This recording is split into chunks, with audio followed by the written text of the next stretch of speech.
नमस्कार, आप देख रहे हैं काशी उजाला न्यूज। आज बाल दिवस के रूप में मनाया जा रहा है।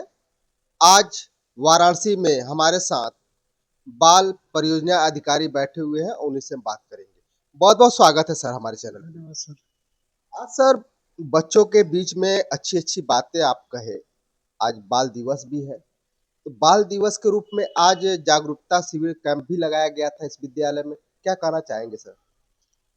आज 14 नवंबर को माननीय प्रथम प्रधानमंत्री महोदय पंडित जवाहरलाल नेहरू की जन्मतिथि के याद में यह बाल दिवस मनाया जाता है और हमारे विधिक जागरूकता अभियान लगभग पूरे देश में और स्पेशल उत्तर प्रदेश और वाराणसी में लगातार चलाया जा रहा है। हमारे विधिक सेवा योजन अधिकारी द्वारा कैंप लगाकर लोगों को उनके अधिकारों के बारे में जागरूक किया जा रहा है। इससे हमारे बच्चों पे आने वाले समय में ये प्रभाव पड़ेगा कि वो अपने अधिकारों के प्रति जागरूक रहेंगे। उन्हें क्या क्या अधिकार दिया गया है उसके बारे में जानकारी रहेगी। भविष्य के निर्माण के लिए, हमारे भारत के निर्माण के लिए यह बहुत ज़रूरी है कि हम सब बच्चों को कैंप करके ज़रूर उनके अधिकारों के बारे में बताएं कि विधिक जागरूकता उनके अंदर फैलाएं। क्योंकि 26 नवंबर 1949 को जब हमारा संविधान बनकर तैयार हुआ और उसी की याद में 26 नवंबर 2025 को भी हम लोग एक बड़े स्तर पे विधिक जागरूकता अभियान कर रहे हैं और जिसका कि समायोजन हो सकता है कि जिला जज साहब आके करेंगे। सर चाचा नेहरू जी 14 नवंबर की जो बातें आ रही हैं, बाल दिवस के रूप में चाचा नेहरू जी का बहुत यादगार चीजें हैं कि बच्चों को बहुत प्रेम करते थे। तो चाचा नेहरू जी तो गुलाब जो दिया जाता है वो फूल, उसके बहुत प्रेमी थे और अपने कोट पहनते थे, उसमें वो फूल लगा रहता था। क्या कहेंगे सर? नहीं, चाचा जी फूलों के प्रति जो है, चाचा नेहरू जी फूलों के प्रति प्रेमी थे ही, गुलाब उनका प्रिय फूल था। लेकिन इसके अलावा वो बच्चों से इतना प्यार करते थे, इसी कारण बच्चे उनको चाचा नेहरू नाम दिए थे। किसी उस समय के तत्कालीन कोई राजनीतिक व्यक्ति या हमारे स्वतंत्रता आंदोलन में सम्मिलित कोई बड़े नाम का व्यक्ति उनको चाचा नेहरू नहीं बल्कि बच्चे स्वयं उनको चाचा नेहरू कह के बुलाते थे, जिसके कारण वो चाचा नेहरू फेमस हुए थे। और बाकी पुष्प तो उनके साथ वो अपने जो जैकेट पहनते थे, गुलाब का पुष्प उनका प्रिय था, इस कारण वो लगाते थे।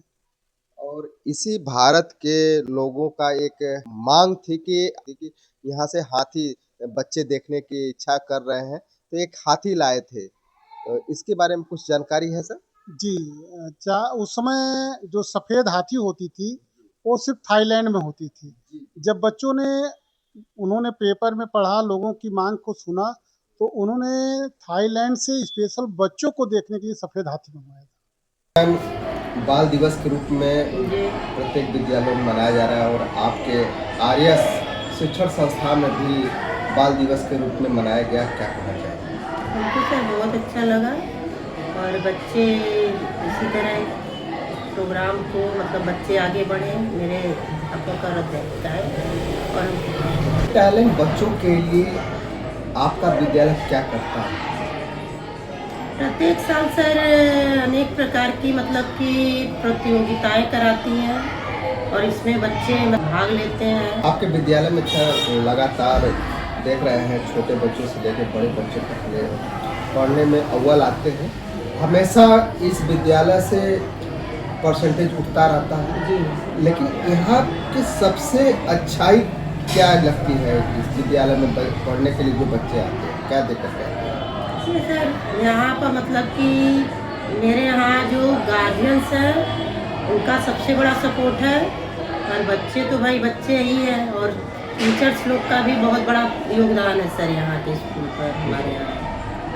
अच्छा, आपके विद्यालय में अभी आपने डिसिप्लिन में जो बालिकाएं जो पढ़ रही हैं, अगर थोड़ा सा अगर गलतियां हो गई तो उनको काफ़ी आप डांट रही थी। ये डिसिप्लिन में आपका हमने देखा, बहुत अच्छी बात है। जिस तरह से आप डिसिप्लिन में अपने बच्चों को रखती हैं, उसी तरह शिक्षा में भी रखती होंगी। जी बिल्कुल सर। शिक्षा मतलब कि सबसे बड़ा तो योगदान शिक्षा ही है। शिक्षा है तो सब चीज़ है, इससे कुछ भी हासिल कर सकते हैं बच्चे बच्चियाँ। जी, जिस तरह से कहावत है कि शिक्षा वो शेरनी का दूध है जो पिएगा वो वही दहाड़ेगा। दहाड़ेगा सर। ठीक है सर। अच्छा, आपके विद्यालय का नियोग कब रखा गया था? ये सर 2003 में मैं दोनों हस्बैंड वाइफ मतलब 25 बच्चे मिले और दोनों लोग बहुत संघर्ष के साथ इस विद्यालय को सर चलाया और मेहनत तो लगा ही सर, और उसका आज आपके सामने सर रिजल्ट है। परिणाम तो सामने दिख ही रहा है कि जहाँ 25 बच्चे कहाँ 800 बच्चे, जी। माने कि हजारों के संख्या में यहाँ बच्चे पढ़ रहे हैं। तो यहाँ की जो गुणवत्ता शिक्षा की है उसी की वजह से जी। ये जो नाम है आर्य शिक्षण संस्थान, तो यहाँ से जो चीज़ें निकल रही हैं तो वाकई में वो तो दिख रहा है, वो ज्योति दिख रही है ना, जी क्योंकि समाज में वो जा रहा है। क्या करेंगे? बिल्कुल सर। तो समाज में और जो हमारे मतलब कि शिक्षक हैं और जो गार्जियंस हैं, सबका इस विद्यालय पर बहुत बड़ा सर योगदान रहता है। मैं सबसे बड़ा सबका आभारी हूँ सर। इर्द गिर्द बहुत सारे गांव हैं, तो उन बच्चों को कैसे प्रेरित करती हैं, कैसे गार्जियन आते हैं, कुछ उसका आइडिया है? गार्जियन सर शिक्षा की वजह से ही आते हैं हमारे यहाँ। डिसिप्लिन, शिक्षा और अन्य जो है इसकी वजह से सर गार्जियन ही हमारे यहाँ गार्जियन ही भेजते हैं बच्चों को कि नहीं आर में एडमिशन आप लीजिए, वहाँ बच्चे सेफ्टी हैं, शिक्षा है, सब चीज़ें हैं। बहुत बहुत धन्यवाद। इनके विचार आपको कैसे लगे हमें कमेंट बॉक्स में लिख करके जरूर बताइएगा और इस वीडियो को ज़्यादा से ज़्यादा शेयर कीजिए, सब्सक्राइब कीजिए। फिर मिलते हैं नए वीडियो के साथ, तब तक के लिए नमस्कार।